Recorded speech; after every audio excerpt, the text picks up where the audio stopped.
Alright friends, let's start. आज का जो सेशन है, आज जो मैंने क्वेश्चंस लिए हैं वो मैंने जो गूगल की जो सैंपल क्वेश्चंस हैं, सैंपल क्वेश्चंस मतलब जो इनकी एक एग्जाम गाइड आती है, उसमें जो क्वेश्चंस होते हैं जो वो ऑनलाइन देते हैं, वहां से मैंने ये क्वेश्चंस लिए हैं। तो देर आर अराउंड 25 क्वेश्चंस, तो उसको हम लगाते हैं और इस तरीके से हम लोग जो गूगल का पूरा जेन एआई लीडर सर्टिफिकेशन का जो मॉड्यूल है उसमें जो क्वेश्चंस थे कोर्स में, प्लस जो Google 25 sample papers sample questions देता है, उसकी भी हमारी प्रैक्टिस पूरी हो जाएगी। अब जो कोई लोग इसको देख रहे हैं, मैं बता देता हूं कि हम लोगों ने शुरू किया था कि जेन एआई लीडर सर्टिफिकेशन की तैयारी, और जितने भी उसमें क्वेश्चंस आते थे, जो गूगल की जो साइट है, जो skill.google.com है, वहां पे जो हमें कोर्सेज कराते हैं, उसमें 5 मॉड्यूल्स हैं। पांचों मॉड्यूल्स में जितने भी क्वेश्चंस हैं वो हमने एक एक मॉड्यूल को, जितने भी क्वेश्चंस गूगल की साइट पर हैं वो हमने वहां पे डिटेल में डिस्कस करा है, और उसकी प्लेलिस्ट में ये, अगर आप शुरू से भी उस क्वेश्चंस को देख सकते हैं। तो let's begin this sample questions. इस तरीके से हमारी प्रिपरेशन कंप्लीट हो जाएगी इसकी होलिस्टिकली। Let's start. तो this is the first question. Human resource, एक बार मैं चाहूंगा कि आप लोग भी इस क्वेश्चन को अपनी तरफ से पॉज करके एक बार लगाएं, और लगाने के बाद आंसर सही है या गलत वो मैच करेंगे, एक अंडरस्टैंडिंग बिल्ड करेंगे हम लोग, right. Human resource department deploys a generative AI model to screen job applications and provide a short list of candidates to recruiters. Recruiters notice that some seemingly qualified candidates are consistently being overlooked.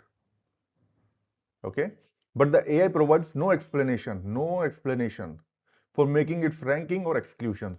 The company needs to address this lack of transparency. What should they do?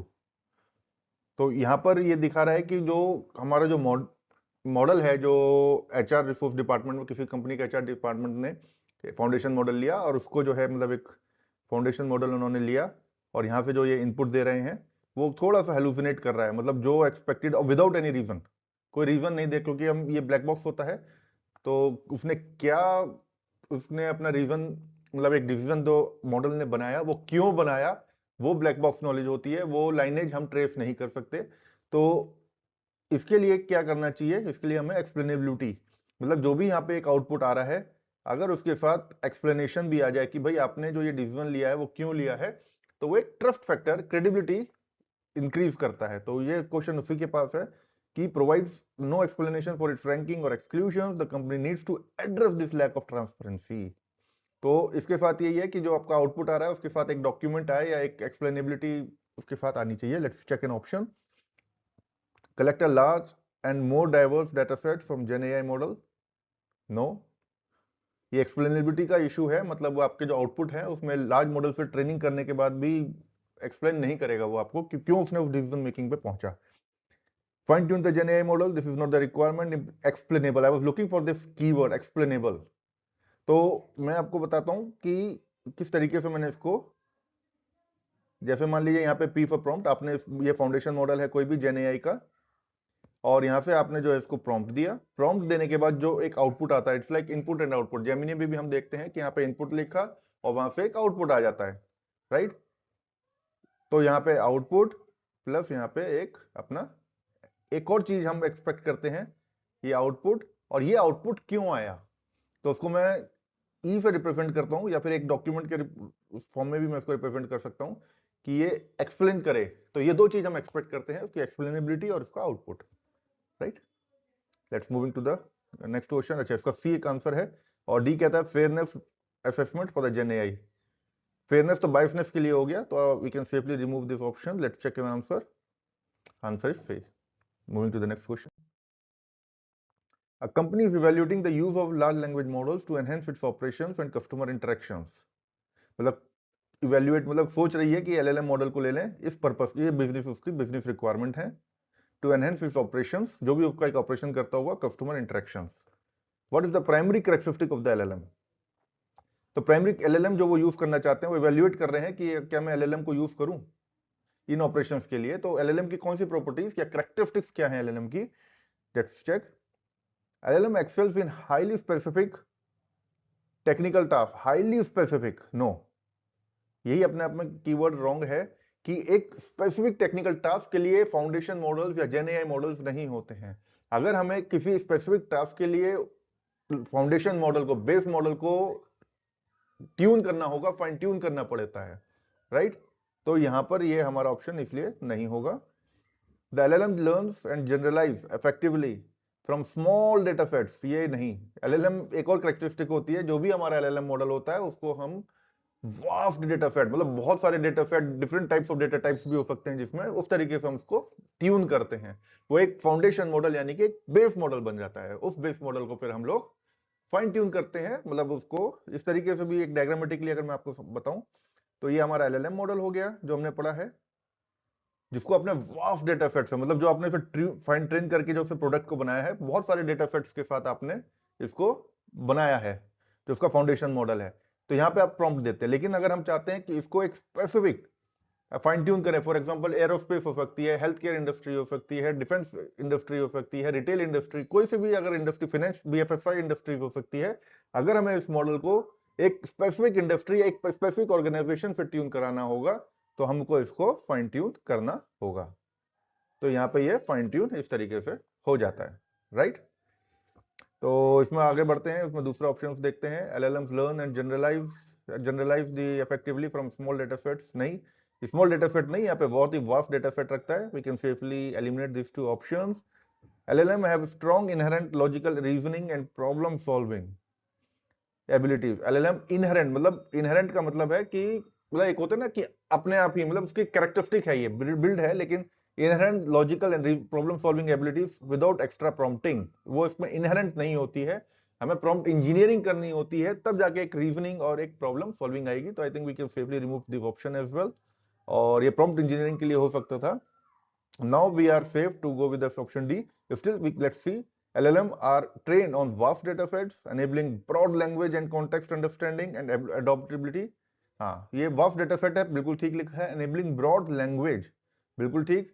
And context understanding, context भी understand करता है। And adapt, that's a keyword, adapt across many tasks. अब वो adapt कर सकता है। आप कोई भी इंडस्ट्री LLM को ले और अपने हिसाब से adapt कर ले, फाइन ट्यून कर ले, राइट? adapt का मतलब fine tuning.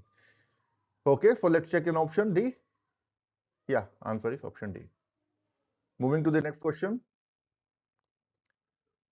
An AI robot learns optimal package delivery routes in the city. It receives a positive score for fast, successful delivery and negative scores, मतलब positive score and negative score. तो ये direct है, आगे एक बार पढ़ लीजिए, लेकिन ये हमारा रीइंफोर्समेंट लर्निंग का ही डायरेक्ट क्वेश्चन है, कि जिसमें हमें फीडबैक मिलते हैं, जो इन्वायरमेंट से इंटरेक्ट करता है एजेंट, और उसको हम फीडबैक्स देते हैं, पॉजिटिव या नेगेटिव फीडबैक प्रोवाइड करते हैं। That is reinforcement learning. So I will go with option D, direct question है। तो let's check in option, answer is D. Moving to the next question. A company wants to use generative AI, ठीक है, to automate complex workflows and improve decision making across its various departments. कई सारे company के पास departments हो सकते हैं, HR है, IT है, बहुत सारे हो सकते हैं। तो डेवलपमेंट एक डिपार्टमेंट है, तो वहां पर जो है जेन एआई यूज करना चाहते हैं। They are considering implementing AI agents. What they are considering? AI agents को as a key component of their strategy. What is the primary function of an AI agent in the Gen AI system? AI agent का अगर हमें अगर याद है कि हमारा जो लैंडस्केप था, AI लैंडस्केप, उसमें सबसे नीचे इंफ्रास्ट्रक्चर था, फॉलोड बाय उसके ऊपर जो लेयर थी वो model, then platform, then AI agents, जो एजेंटिक लेयर थी, और उसके ऊपर एप्लीकेशन। तो यहाँ पे हमारा जो फोर्थ लेयर है, उसके हिसाब से ये कह रहा है what is the primary function of the agentic AI। देखते हैं। To provide the computing power for training and running the advanced AI. तो इंफ्रा लेवल का जो इंफ्रा लेयर थी एआई लैंडस्केप में, उसका काम है। We can safely delete this option. To be the user interface for interacting with AI models, no. AI जो user interface कौन प्रोवाइड करता है? वो हमें एप्लीकेशन लेयर, जो टॉप मोस्ट लेयर है, वो प्रोवाइड करती है। To be the smart system that can analyse, use tools and make decisions. Yes, agents can make decisions to reach goals. तो अभी के लिए सी ऑप्शन लग रहा है, लेकिन एक बार डी को भी देखते हैं। Let's park for the time being. To be a central storage place, agentic space कोई स्टोरेज प्लेस नहीं है, तो I think we can safely delete this option. तो C seems to be a correct answer. Let's check that answer. Yes, that's the correct answer. Alright, so let's move to the next question. Question number 5. It says advertising agency needs to quickly generate many photorealistic images, मतलब बिल्कुल असली लगे ऐसी images को create करना चाहती है for the client campaigns because traditional photo shoots are slow and costly. They want to rapidly create high quality visuals from text reductions which Google Foundation, a direct question again, foundation model they should use imagine D, जो हमारे text पे आपको photo realistic images दे देता है. Answer is D. Again it's direct question. A company is planning to integrate a generative AI into its operations, but is wary of becoming dependent on a single technology provider. मतलब उसे थोड़ा ये concern है कि अगर मैंने Google का foundation model लिया तो मुझे अपनी जितनी भी अदर एक्टिविटीज हैं, कुछ भी अगर डिप्लॉय करना है तो गूगल प्रोवाइडर के पास ही हमें पर जाना पड़ेगा, या AWS कोई भी प्रोवाइडर हो सकता है. तो यहाँ पे गूगल तो एक वेंडर लॉक इन का उसको डर है. They prioritise the ability to choose and integrate. वो प्रायोरिटाइज करते हैं, उनका मानना ये है कि their ability to choose and integrate different AI tools and platforms as their needs evolve. Which inherent property, inherent characteristic क्या है गूगल की, that would address their concern. तो उनका हमारा जो इनहेरेंट है वो ओपननेस अप्रोच है. यही वर्ड है, कीवर्ड है, दैट्स अ डायरेक्ट कीवर्ड है कि वो foundation model Google says we are building दो फाउंडेशन मॉडल्स इन कि वो आपको वेंडर लॉक इन नहीं होने देगा. वो ओपन अप्रोच है विद इन देयर ऑफरिंग्स. अगर हम देखें मॉडल गार्डन तो उसमें थर्ड पार्टी जो गूगल के पार्टनर्स हैं उनके भी फाउंडेशन मॉडल्स रखे हुए हैं और अपने भी जो इनके प्री बिल्ड मॉडल्स हैं. गूगल का जो मॉडल गार्डन है उसमें जो है ये ओपन अप्रोच है उनका, राइट. तो I think it's again if direct question है, लेकिन आप चाहें तो एक बार ऑप्शंस को पढ़ सकते हैं, लेकिन it's an open approach. Google commitment to tightly integrate, no tightly integrated, तो ये वेंडर लॉकिंग सिचुएशन हो गई. We are safe to remove option B. Then we have a Google clouds strategic prioritizing fully managed AI services that simplify the user experience. Strategy prioritizing the fully managed, it's not prioritize, ये भी option नहीं है. I think ये open approach ही मैं देख रहा हूं यहाँ पे.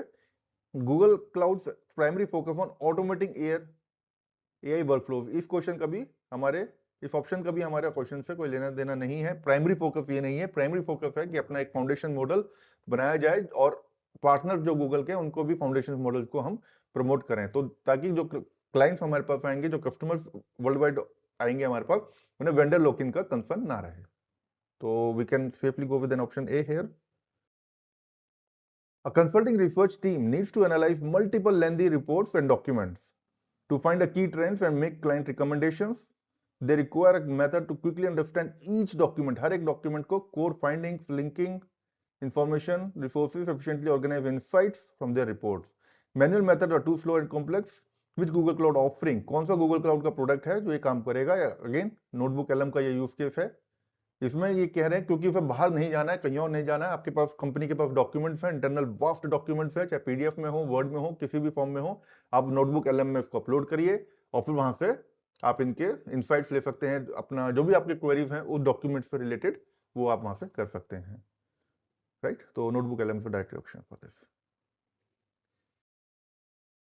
A grocery store chain have data in several internal systems like sales, inventory. कई जगह पे उनके अपने अपने जो एक ग्रोसरी स्टोर चेन है वहां पे, जैसे मतलब ठीक है, इन्वेंट्री कई जगह पे है. एम्प्लॉयज वेस्ट टाइम सर्चिंग, जो उनके एम्प्लॉयज हैं वो time searching this systems for information और product information, stock and campaign effectiveness. They need a central way to easily access and understand data across the systems for better decisions and efficiencies. Which Google Cloud offering? तो मतलब उनके पास कई सारे तरीके के documents हैं, बहुत वास्ट डॉक्यूमेंट्स हैं. अब इतने सारे डॉक्यूमेंट्स हैं कि यहाँ पर सर्च करने में उनके जो एम्प्लॉयज हैं उनको कहीं यहाँ पे है, कहाँ पर है वो इन्फॉर्मेशन, वो थोड़ा उनको टाइम कंज्यूमिंग है. तो उसके लिए हम क्या, गूगल एक वर्टेक्स AI सर्च भी एक ऑप्शन है. यहाँ पे हम which Google cloud offering should they use, ये यूज केस जो है access effectiveness, the central way क्या है? To easily access and understand data across the system. सारे यहाँ पे जो डेटा है हमारा अक्रॉस द सिस्टम वो रहे, and better for reach efficiency. Vertex AI search क्या होता है? पर्सनल रिकमेंडेशंस में काम आता है, तो आई थिंक ये नहीं होना चाहिए इस केस में. Gemini enterprise that offerings can work for us here. Google workspace for Gemini, ये जीमेल उसके लिए है, ये तो यहाँ पे ऑफरिंग नहीं लगेगी। कन्वर्सेशनल एजेंट्स का भी यहाँ पे कोई काम नहीं है। कन्वर्सेशनल एजेंट्स मतलब जो रूल बेस्ड होते हैं उसमें जो एजेंट्स हैं, ये यहाँ पे एजेंट्स नहीं है, शायद ये हम बी ऑप्शन के साथ यहाँ जा सकते हैं। ये यूज केस है Gemini enterprise.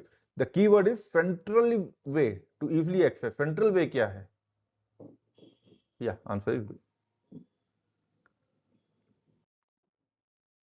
a tech company have separate team using tools for their machine learning products। एक टेक कंपनी है कोई, जैसे टेक कंपनी जैसे इंफोसिस हो गई या इस तरीके की कोई कंपनी है जो एआई के डिफरेंट टूल्स को यूज कर रही है for their machine learning project, causing duplicate work and scaling issues. Okay, ये दो उनके इश्यूज आ रहे हैं कि डुप्लीकेट वर्क हो रहा है और स्केलिंग इश्यूज आ रहे हैं। They need a central platform to manage all their AI development. मतलब एमएल ऑप्स की तीनों साइकिल लिखी हुई है यहाँ पे, डेवलपमेंट भी लिखी है, डिप्लॉयमेंट भी लिखी है, फिर उसकी मैनेजिंग यानी कि मॉनिटरिंग भी लिखी है, जो कि वर्टेक्स एआई में ये मिलता है हमें सेंट्रल प्लेटफॉर्म। तो सेंट्रल प्लेटफॉर्म जहाँ पे ये सारा मिलेगा वो वर्टेक्स एआई ही है, राइट। तो फ्लोट फंक्शन नहीं हो सकता, बिग क्वेरी नहीं हो सकते। ये जो दो चीजें हैं, दीज आर दी टूल्स जो हमारा एजेंटिक एआई होता है। एजेंट्स लेयर में अगर ये बात करूं, जो एजेंट्स होते हैं हमारे, इसको जो टूल्स यूज करने हैं, तो जैसे ये टूल्स यूज करता है हमारा, प्लगइन्स हो सकते हैं, एक्सटेंशंस हो सकते हैं एपीआई से कनेक्ट करने के लिए, क्लाउड फंक्शंस हो सकते हैं, और डेटा स्टोर होता है। तो डेटा स्टोर में बिग क्वेरी आ जाता है एजेंट्स के लिए, और क्लाउड फंक्शंस में आ जाता है। जेमिनी एंटरप्राइज ये नहीं है, जो सेंट्रलाइज्ड प्लेटफॉर्म है वो वर्टेक्स एआई हमें यहाँ पे प्रोवाइड करता है। तो I think we can go with option B here. Let's check an answer. Correct. Moving to the next question, a software company's AI chatbot struggles to answer customer. अब customer software company है, उसका जो एक chatbot है, कभी नहीं होता जो हमारा एक वेबसाइट खोलते हैं साइड में चैटबॉट होता है, तो वो स्ट्रगल कर रहा है, तो हम उस पर कुछ क्वेरी लिखते हैं, लेकिन वो जो रेस्पॉन्स ला रहा है उसे स्ट्रगल हो रहा है, मतलब चैटबॉट को स्ट्रगल हो रहा है to answer customer questions about the recently यानी कि पहले का कुछ है तो बता देगा, लेकिन अभी का कुछ अपडेट हुआ है तो वो उसे बताने में स्ट्रगल हो रहा है, वो एक्यूरेट हेलुसिनेट कर रहा है वहां पे relieved features because this information is not in its original training data। उसके ट्रेनिंग डेटा में है ही नहीं। customers are getting inaccurate answers, increasing support workload, agent workload। और अब जब वो आंसर नहीं कर पाएगा तो वो कहां पर भेज देगा? वो अपने जो एजेंट वर्कलोड है, जो ह्यूमन बींग्स है, वहां पर भेजेगा, जिसकी वजह से उनका सपोर्ट एजेंट्स का वर्कलोड इंक्रीज होता है। The company wants the chatbot to use the latest product documentation to give accurate. अब उन पे लोड ना जाए, ह्यूमन बींग्स जो वहां पर हैं, एजेंट्स जो है वहां पे सपोर्ट का काम कर रहे हैं, उन पे लोड ना जाए, तो हमें क्या करना होगा? कंपनी को जो चैटबॉट का जो इंफॉर्मेशन है वो रिफंड करना पड़ेगा, अपडेट करना पड़ेगा। The company wants the chatbot to use the latest product documentation, up to date responses without retraining the entire model. पूरे मॉडल को रिट्रेन नहीं करना, तो उसे ग्राउंडिंग करना होगा। Which technique should they use? Grounding. वो जो भी आपने डेटा स्टोर रखा है वहां पे, ये आरएजी है, जैसे यहाँ पे आपने प्रॉम्प्ट करते थे पहले, यहाँ पे एक मॉडल हुआ करता था और यहाँ पे एक आउटपुट आता था, लेकिन अब ये आउटपुट रिसेंट अपडेट्स के लिए हेलुसिनेट कर रहा है, मतलब आना ये चाहिए था, यहाँ पे ये हेलुसिनेट कर गया, कुछ और आउटपुट आ रहा है, कॉन्फिडेंटली आ रहा है। ये भी इसका एक अच्छा था कि फैक्चुअली इनएक्यूरेट है, लेकिन वो प्लॉजिबली देता है। These are the keywords which this documents are using. जब मैं पढ़ रहा था, प्लॉजिबल मतलब एक आपको लगेगा कि हाँ बहुत अच्छा है, लेकिन वो यही तो हेलुसिनेशन है, मतलब लगेगा कॉन्फिडेंटली दे रहा है, लेकिन वो अपने डिजायर्ड आउटपुट, जो एक्चुअल आउटपुट है, उससे इनएक्यूरेट है। तो हम यहाँ पे क्या करेंगे, हम ताकि जो चैट बॉट यहाँ पे बैठा हुआ है उसको हम, जब आपने प्रॉम्प्ट दिया है, यहाँ पे एक डेटा स्टोर होगा, जो कि हम एक, अब यहाँ से जो प्रॉम्प्ट हमारा पी डैश बन जाएगा। तो इस तरीके से जो बेस मॉडल है वो एविटिव रहा, और यहाँ पे जो आपका चैट बॉट था, वो जो आपने प्रॉम्प्ट दिया, वो यहाँ से डिफरेंट जो डेटा स्टोर्स है वहां से प्रोडक्ट इन्फॉर्मेशन जो भी कुछ है वहां से जो है ये फेच करेगा, फिर उसको ऑगमेंट कर देगा पी पे, और फिर हमारे आउटपुट यहाँ से सही आने लगेगा, right. This is what this question is saying. Let's check an answer. Answer is C. A business analyst asked a generative AI model about the quarterly revenue। Generative AI model को business analyst कोई बंदा है, post है, वहां पे बैठा है, वो अपने जेन एआई पे उसने क्वेरी करी, quarterly revenue of a small startup that recently entered into the market. कोई स्टार्टअप है, मार्केट में भी आया है, उसका क्वार्टरली रेवेन्यू चेक कर रहा है। The model confidently, C the word confidently, अब यही पे मुझे लग रहा है कि कॉन्फिडेंटली का मतलब हेलुसिनेशन है, लेकिन let's see, confidently provides a specific revenue figure and even mentions a supposed press release detailing the company success. However, after the further investigation, the analyst discovers that the startup has not yet released any financial report and no such press release exists. मतलब ये hallucinate है, उसने झूठ बोला है, लेकिन वो confidently है. The information provided by the AI model is entirely fabricated. Now I am sure. Fabricated का मतलब ही यही है कि वो output जो यहाँ पे जैसे फाउंडेशन मॉडल है, एनालिस्ट ने यहाँ पे प्रॉम्प्ट दिया, P से X, Y, Z जो भी आपको देना है वो लिख सकते हैं, I भी लिख सकते हैं, O, X, Y, और यहाँ पे जो आउटपुट आया वो एक्चुअल आउटपुट ना आके फैब्रिकेट कर गया. यहाँ पे ये F होता है, आपको एक्चुअल आउटपुट यहाँ पर नहीं आया, ये चाहिए था लेकिन यहाँ पे ये आया क्योंकि हेलुसिनेट कर गया, कॉन्फिडेंटली उसने बताया, fabricated sounding plausible. Which type of large language model limitation, ये हेलुसिनेशन ही है, हेलुसिनेशन का केस है, ये हेलुसिनेट कर गया. मतलब ये मेरा अपना तरीका है याद करने का, ऐसा कोई वहाँ नहीं है, ये मैं इसको H एंगल से कहता हूँ, H पे ये हेलुसिनेट कर गया. राइट, थोड़ा सा मतलब एक इंटरेस्टिंग बनाने के लिए, अपने माइंड को एक फिगर देने के लिए. एक्चुअल आउटपुट जो मेरे को चाहिए था वो स्ट्रेट आता, लेकिन वो एक्चुअल ना आके वो ऊपर चला गया with an angle H, hallucinate कर गया. Right, moving to the next question, let's check this answer first. D, yeah, it's D. Next question, question number 12. A generative AI tool that answers employees policy question is providing outdated and inaccurate information, causing confusion. The company wants a tool to give a reliable answers based on the latest official documents. What should they use? Grounding technique. कि latest official documents, आपको foundation model भी change नहीं करना है, तो sir RAG is what, retrieval जो हमारा है, रिट्राइवल ऑगमेंटेड RAG जो है, रिट्राइवल ऑगमेंटेड एंड जनरेशन, ये ग्राउंडिंग की ही तो एक टेक्निक है. तो हम यहाँ पे option is C. Let's check an answer. Answer is C. यहाँ पे कुछ क्वेश्चंस ऐसे रखे हैं गूगल ने कि वो डायरेक्ट क्वेश्चंस हैं, बस एक उसका यूज केस है. राइट, तो इसलिए कुछ क्वेश्चंस को मैं फास्ट इसलिए कर पा रहा हूँ क्योंकि वो और उसका है ही नहीं, मतलब वो डायरेक्ट क्वेश्चंस होते हैं यूज केस के, और जो हमने प्लेलिस्ट में भी उसको काफी बारीकी से देखा है, तो इसलिए हम बस ये कीवर्ड्स को कैच करते हैं और फिर उसके आंसर्स तक पहुंचने की कोशिश कर रहे हैं. A sales team wants to create a dynamic हो, मतलब on the fly हो, and personalized video patches. तो modality क्या है यहाँ पे, video patches for a potential clients. They receive client information in various formats and need an AI model that can transform this information into engaging video content. तो सारे option में VO ही है एक ऐसा ऑप्शन जो वीडियो कंटेंट बना सके, tailored to each client's specific needs and changes, which Google, again it's a direct question, option is D, क्योंकि वही एक ऐसा VO है जो डायनामिकली आपके वीडियोस को क्रिएट कर सकता है. Yes. Moving to the next question. A growing retail company with a fragmented phone, email, basic website chat support needs a unified cloud solution. मतलब एक ग्रोइंग रिटेल कंपनी है, उस पर जो है कस्टमर्स या फोन के थ्रू या ईमेल्स के थ्रू या वेबसाइट में जो चैटबॉट्स होते हैं उनके थ्रू कन्वर्सेशन कर रहे हैं, कॉन्टैक्ट कर रहे हैं, बट दे वांट एक यूनिफाइड क्लाउड सॉल्यूशन हो. They require integrated communication channels, consistent customer experience, and scalable support that ensures security and privacy भी सिक्योर करे, which Google Cloud offering. It's a direct question again. Cloud का जो इसे बोलते हैं CCAAS, यानी कि cloud contact centre as a service, जो कॉल सेंटर्स में ज्यादा होता है, उस तरीके कॉल सेंटर्स में, मतलब कॉल सेंटर्स तो नहीं बोलूंगा पर्टिकुलरली, लेकिन एक यूज केस है उसका कि contact centre as a service. It's answer, let's check whether answer is B और नॉट. और कन्वर्सेशन एआई नहीं है, conversation AI is a component of this, उसका एक कंपोनेंट है, इसके 3 कंपोनेंट्स होते हैं, कन्वर्सेशन एआई, एजेंट असिस्ट, और एक और, मतलब कन्वर्सेशन एआई जो यहाँ पे लिखा हुआ है, इसके 3 कंपोनेंट्स होते हैं, सबके अपने अपने एक यूज केसेस हैं. कन्वर्सेशन एआई, ये ट्रेडिशनल जो हमारे रूल बेस्ड कन्वर्सेशंस होते थे, traditional pre deterministic. For example, pre deterministic का मतलब क्या है कि अगर हिंदी में बात करनी है तो ऑप्शन 1 दबाएं, इंग्लिश में बात करनी है तो ऑप्शन 2 दबाएं, something like that, deterministic rule based. एक होते हैं एजेंट असिस्ट, मतलब कुछ ऐसे एजेंट्स हमें यहाँ पे कन्वर्ट बनाने हैं जो एजेंट को, मतलब जो ह्यूमन बीइंग को असिस्ट करें.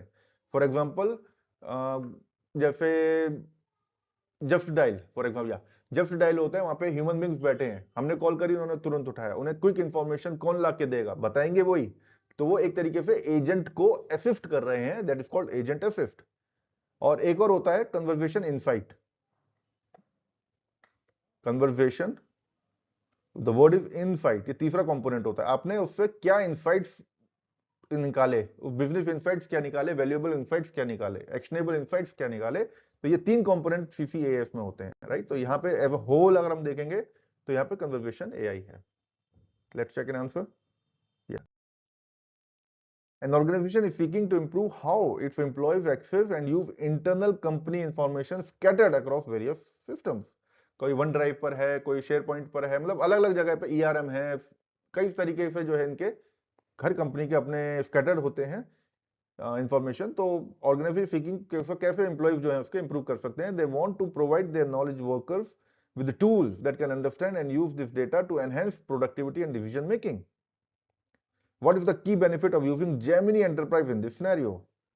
अब जो सेंट्रली एक रिपोजिटरी हमें दे देता है ये Gemini Enterprise, जहां से वो सर्च कर सकते हैं आराम से। Let's check. Gemini Enterprise primarily focuses on enhancing external customer engagement। यहाँ पे एक्सटर्नल की तो बात ही नहीं हो रही है, customer engagement through AI chatbots. तो यहाँ पे हम ये हटा देते हैं। इस यूज केस में एक्सटर्नल कस्टमर एंगेजमेंट्स नहीं, हमें प्रोडक्टिविटी, हमें एफिशिएंसी, इंटरनल इंप्लॉइज जो है उसके लिए बात चल रही है। Gemini Enterprise directly manages the underlying infrastructure, no, underlying infrastructure and hardware required for the AI model training। ये डायरेक्ट क्वेश्चन है, ये इंफ्रास्ट्रक्चर लेयर का है। तो Gemini Enterprise डायरेक्टली मैनेजेस, ऐसा नहीं हम बोलेंगे। Gemini Enterprise allows employees to search, to find and use internal information more easily by creating, उसमें जो है कस्टम AI एजेंट्स आप बना सकते हो। Then access, that can access and understand, मतलब Gemini Enterprise एजेंट्स को क्रिएट करेगा इंटरनली, ताकि वो डॉक्यूमेंट्स तो जाए, सर्च करे और एक इंफॉर्मेशन जो हमें चाहिए अंडरस्टैंड करके वो सामने लाए। That's a very potential answer. Let's park for the being. एक बार डी और देखते हैं। Gemini Enterprise is mainly designed for building and deploying custom machines learning models, predictive analysis, no। ये सिर्फ एजेंट्स को क्रिएट करने के लिए, option is direct C. It's not for building and designing, वो प्रोटोटाइपिंग के लिए नहीं है। ये एजेंट्स को क्रिएट कर, कस्टम एजेंट्स को बनाएगा that can access and understand the data. या आई थिंक यही इस यूज केस के लिए ठीक ऑप्शन है। Let's move to the next question. What is reinforcement learning? Reinforcement learning जैसे हम सोचते हैं उसके दो चीज हमें पास, मतलब माइंड में तुरंत क्लिक करता है। एक तो उसका positive negative reward system, penalty, और दूसरा इंटरेक्टिंग विद द एनवायरनमेंट। वो एनवायरनमेंट से जो उसका एजेंट होगा, जो भी उसमें होगा। इनफैक्ट रीइंफोर्समेंट लर्निंग जैसे मेरे दिमाग में आता है, मुझे इसकी एनालॉजी में एक स्नेक गेम याद आता है। स्नेक गेम होता था ना कि जो मूव करता था और कुछ भी खा लेता था तो उसका एक पॉइंट बढ़ जाता था, पीछे जोड़ता चला जाता, फिर उस टेल के साथ वो आगे मूव करता रहता था। दैट स्नेक गेम अगर मिल गया तो हम उसे कंट्रोल करते थे कि वो साइड से दीवारों पे या कहीं से टकराए ना, टकराएगा तो वो गेम खत्म हो जाएगा या कुछ पॉइंट माइनस हो जाते थे। तो इट्स लाइक दैट ओनली।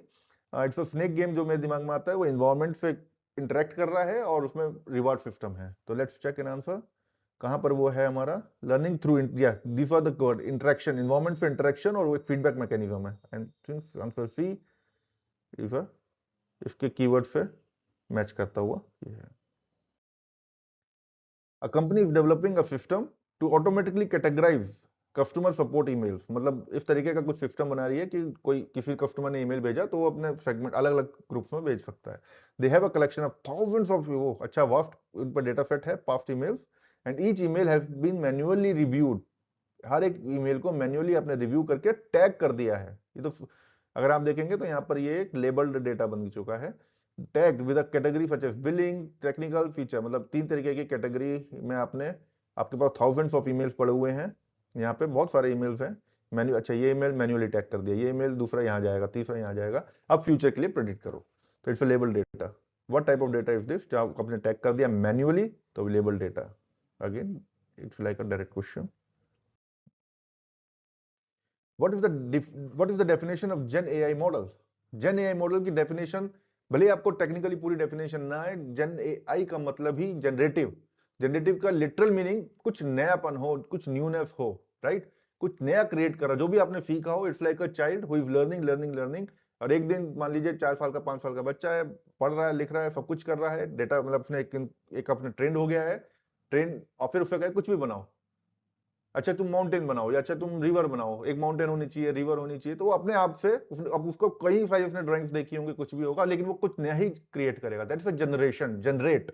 तो न्यूनेस होना चाहिए, that's the point word here, newness. A device that houses a hardware component, no, hardware component, new जैसा शब्द कहीं होना चाहिए। A complex algorithm, okay, generative AI, और यहाँ पे ये मॉडल भी है, तो ऐसा मॉडल जो, अच्छा मॉडल की बात हो रही है, तो मॉडल में जो कि vast amount of data to learn patterns and relationship, yes, B. तो जनरेटिव एआई का मतलब न्यूनेस आना चाहिए, लेकिन उसमें मॉडल अगर हम डाल देते हैं जनरेटिव एआई मॉडल, तो मॉडल का मतलब जो ये है जिसके अंदर कॉम्प्लेक्स एल्गोरिदम्स हैं, और आपने इसको वास्ट अमाउंट ऑफ डेटा से एक एल्गोरिदम लिखा है, वास्ट अमाउंट ऑफ डेटा से सेट करा है, राइट। जब एक एल्गोरिदम है और उसको जब वास्ट अमाउंट ऑफ डेटा से, डेटा सेट से आप ट्रेन करते हैं, तो एक फाउंडेशन मॉडल बन जाता है। तो जो ये एल्गोरिदम है, ताकि वो लर्न कर सके, एल्गोरिदम का पर्पस क्या है? एल्गोरिदम का पर्पस है जो भी आपके, जो हमें डेटा सेट देने वाले हो, वो उससे रिलेशनशिप देखे, वो पैटर्न फाइंड आउट करे, राइट। तो यही मॉडल होता है कॉम्प्लेक्स एल्गोरिदम। वो एल्गोरिदम, एल्गोरिदम क्या है? वो मैथमेटिकल स्ट्रक्चर है पूरा, right. Trained on a vast amount of data to learn patterns. I think B is an option here.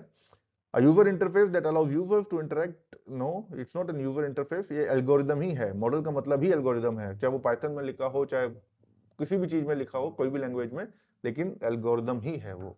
और एल्गोरिदम मतलब एक कोई मैथमेटिकल का एक स्ट्रक्चर होगा कॉम्प्लेक्स वो। Let's go with an option B. D नहीं है, ये डायरेक्ट मुझे लग रहा है, तो let's check. Video game company, video game, okay, created a virtual reality game, एक गेम उन्होंने बनाया virtual reality का, with virtual characteristics that can interact, see the word interact, with users in a more natural and intuitive way by using the gestures and facial expressions to communicate. What type of agent is this? तो जो interact करता है वो conversational agent है, जो कि more like human की तरह उनके साथ behave कर रहा है, right? Workflow agent, creative virtual नहीं। Again, that is the definition of a conversational agent, जो interact करता है in a more natural and intuitive way by using gestures and the facial expressions to communicate it. So option D. Okay, so let's move to the next question. A software company have developers who need to write, उन्हें लिखना भी है, review भी करना है, debug भी करना है, जनरेट भी करना है कोड को फ्रॉम अपने natural language description by using the generative AI. What type of agent is this? It's जो उनकी कोडिंग में हेल्प करता हो, वो होता है जेमिनी का code agent, Gemini code agent या code agent, right. Again data agent, workflow agent और data analyst agent, data analyst का तो नहीं है कोई एजेंट ऐसा, लेकिन हाँ कोड एजेंट है जो कि डेवलपर्स को हेल्प करता है, उनके हर एक कोड लिखने से लेके डिबगिंग तक हेल्प करता है। तो it's option D again. An advertising agency needs to quickly create many photorealistic images. अब फोटोरियलिस्टिक इमेजेस और इमेज डी, लेकिन फिर भी एक बार पढ़ लेते हैं। फ्रॉम टेक्स्ट डिस्क्रिप्शंस, कुछ टेक्स्ट डिस्क्रिप्शंस हैं client campaign, because traditional photoshoots are too slow and costly. The agency's goal is to generate high quality visuals rapidly from text to improve campaign speed and lower expenses. Google Foundation, answer is D. उन्हें image बनानी है, visuals बनानी है high quality और बहुत ही low cost में, right. A research scientist wants to use VO, VO मतलब video, to visualize live fluctuating data streams on a real time dashboard. ये दोनों कॉन्ट्रडिक्ट हो गया है, जो VO और जो रियल टाइम डैशबोर्ड को फ्लक्चुएट करेगा। Why should VO be poor choice for this particular task? क्योंकि VO जो इमेज बना के देता है, जब हम टेक्स्ट या इमेज देते हैं, बोथ आर स्टैटिक, वो डायनामिक नहीं है, लाइव स्ट्रीमिंग नहीं हो रही है कि वो हम उसको जो है VO को यूज करें। तो this is not, VO is not meant for dynamic things, it's meant for the static things. जो पिक्चर हमने दी है वो स्टैटिक है, टेक्स्ट हम देते हैं वो स्टैटिक है, it takes its own time उसे जनरेट करने के लिए वीडियो को, राइट। तो VO generates video from static, यहाँ स्टैटिक इनपुट्स लाइक टेक्स्ट और इमेजेस। आई थिंक ये सीधा रेजोनेट करता है इस क्वेश्चन के साथ। And can not process dynamically visualise live data, मतलब लाइव स्ट्रीमिंग मैच चल रहा है तो वो वीडियो उस तरीके के विजुअल्स को VO नहीं है उस चीज के लिए। VO में lack specific scientific visualisation styles, no it's not like that, कुछ लैक नहीं कर रहा है वो, कोई इसमें कमी ऐसी नहीं है। Scientific visualisation styles need to accurate data representation. VO use this scenario would require too many computational resources. VO मतलब is not meant for the dynamic thing. That's the sole answer for this. We can easily eliminate these two options. Designed for short form video, no continuous long duration live data. A. So A is an option for this. Let's check. Question number 23. A company sells custom designed phone. Custom designed phone cases, मतलब phone नहीं, phone के cases जो phone का cover है वो cell कर रहा है on their website. How should the imagine B effectively used. अच्छा, तो फोन केसेस की जो इमेजेस हमें बनाने होंगे, इमेजिन उसके लिए यूज करना चाहते हैं. Let's see. तो इमेजिन का क्या है, जो realistic images, photo realistic images को क्रिएट करेगा वो. To generate see the word generate, कुछ नया नया सा हो, कॉपीराइटेड ना हो, right. To generate realistic images of phone cases on devices from text descriptions of designs. बिल्कुल ठीक बात. But let's park for the time being. To analyze customer feedback. Customer feedback तो बात की बात है, analyze उसके लिए नहीं होता है. इमेज को क्रिएट करने के लिए होता है, कुछ एनालाइज करने के लिए इमेज नहीं है. To predict demand for different phone cases. Predict demand भी प्रेडिक्ट नहीं कर सकता, तो सिर्फ इमेज ही बना सकता है. टू ट्रांसक्राइब ना नहीं, वो ट्रांसक्राइब कर सकता है, और प्रेडिक्ट भी नहीं कर सकता, एनालाइज भी नहीं कर सकता. तो option is A for is. Imagine और वीओ के तो डायरेक्ट क्वेश्चंस हैं इसमें, मतलब एक उसके यूज केसेस डायरेक्ट ही हैं. दैट रिक्वायर्स ज्यादा उसकी इंफॉर्मेशन, मतलब एक्सप्लेनेशन की आवश्यकता नहीं है. That's not required to explain more on that. Let's move to the next question 24. A company lacks extensive in house machine learning and AI expertise. मतलब जो कंपनी का जो ऑन प्रीमिसेस है उसमें ज्यादा मशीन लर्निंग या एआई एक्सपर्ट्स नहीं है, या फिर उनके जो सर्वर्स हैं वो इतने सारे कंप्यूटेशनली इतने स्ट्रांग नहीं है, वो लैक कर रहे हैं. How does Google democratise AI. I love this word democratise. Democratise मतलब जैसे डेमोक्रेसी, किसी एक बंदे की मोनोपोली नहीं है, वो सभी के लिए है, right. How the Google cloud democratise AI. Let's check. By offering exclusive access, जो एक्सेस है to its most powerful AI model for high spending clients. मतलब यहाँ पे आप रेस्ट्रिक्ट कर रहे हो, जो पैसे वाले हैं, जो हाई स्पेंडिंग क्लाइंट्स हैं आपके, सिर्फ उसी के लिए आप ऑफरिंग ला रहे हो जनरेटिव एआई की. No, it's not a democratisation. By providing fully automated AI solutions requiring no technical user input. ऐसा भी नहीं है, तो फिर गूगल बनाएगा ही क्यों, कि कोई टेक्निकल इनपुट की आवश्यकता नहीं है. बस कुछ तो एआई में हमें सॉल्यूशंस कहीं ना कहीं तो टेक्निकलिटी की जरूरत होती है, राइट. मान लो कस्टम मॉडल्स बनाने हैं आपको, या फाइन ट्यून करना है आपको प्री बिल्ट मॉडल से, राइट. तो टेक्निकल यूजर रिक्वायरमेंट्स भी रहेगी. तो I think we are safe to remove this option. Let's go to option C.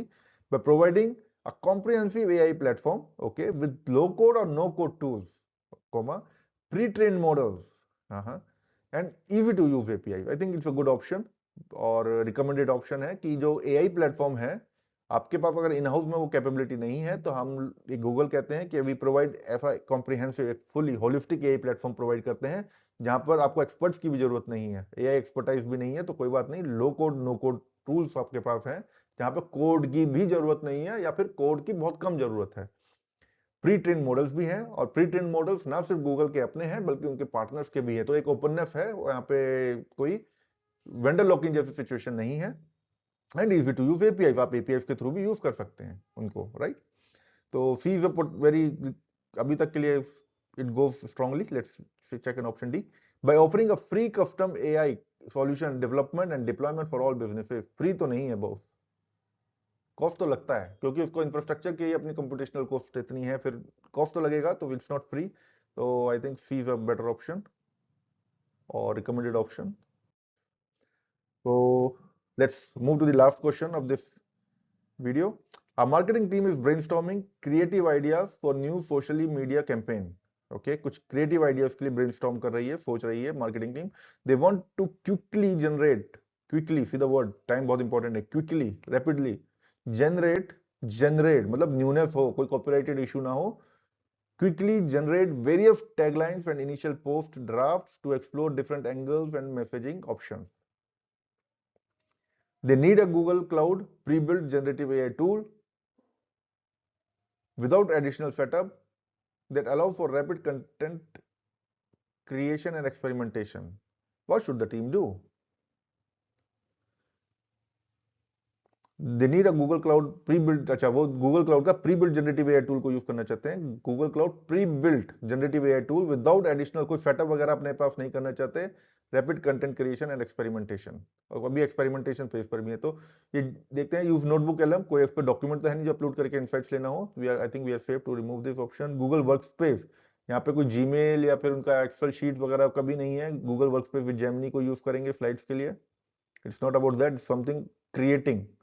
Gemini app को यूज कर सकते हैं, वो जेमिनी ऐप तो हम लोग भी यूज करते हैं।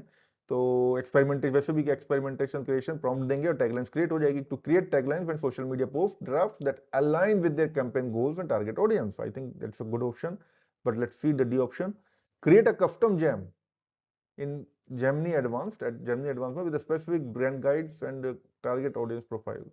नहीं, सी ऑप्शन ठीक है, जेम क्रिएट करने की यहाँ पे जरूरत नहीं है। I think we can go, because यहाँ पे डिफरेंट डिफरेंट तरीके के आपके कस्टमर्स भी हैं। जब सी, ऑप्शन सी, या let's alright. So this way we have come to an end of our sample questions जो हमने लगाए थे। और इसके साथ आई एम एक्साइटेड कि जो हमारी प्लेलिस्ट थी जहाँ पे हमने पहले मॉड्यूल से लेके 5 मॉड्यूल्स तक के भी क्वेश्चन वहाँ पे कवर करे हैं, और ज़्यादा लेंदियर नहीं, मतलब 15 से 20 मिनट के जो मॉड्यूल्स थे वहाँ पे हमने उनको कवर करे हैं। और इस तरीके से including those module questions, 5 module questions, including this sample questions, now we have comprehensively covered the generative AI leader certification के जो questions हैं गूगल के, वो हमने कवर कर लिए हैं। Now I request you, अगर आपने वो प्लेलिस्ट नहीं देखी तो एक बार देख लें। उससे क्या होगा कि मैंने सिक्वेंशियली उसको करा है। हमें गूगल क्लाउड का जो उनकी थ्योरेटिकल पार्ट है वो करने की जरूरत नहीं रहेगी, क्योंकि हर कुछ थ्योरी समझाने के बाद गूगल ने कुछ क्विज़ेस दिए हैं, वही क्विज मैंने यहाँ पे एक्सप्लेनेशन मोड पे समझाए हैं। तो इस तरीके से हम हर एक टॉपिक को टच भी करते जा रहे हैं सिक्वेंशियली। और लास्ट में हमने ये सैंपल पेपर्स लिए हैं जहाँ पे वो सारे जो 5 मॉड्यूल्स के क्वेश्चंस थे अलग अलग टॉपिक्स पे, वो हमने यहाँ पे कवर कर लिए हैं। तो कोई भी कंसेप्ट, क्योंकि ये फाउंडेशन कोर्स है, ये जनरेटिव एआई का कोई मतलब एक डेप्थ कोर्स नहीं है। हमें उसका नॉलेज होना चाहिए, क्या टर्मिनोलॉजीज है, क्या वोकेबलरी है, क्या क्या उसका मतलब है, आरएजी क्या है, इस तरीके के शब्दों का ग्राउंडिंग क्या टेक्निक है, प्रॉम्प्टिंग क्या है, चेन ऑफ थॉट क्या है।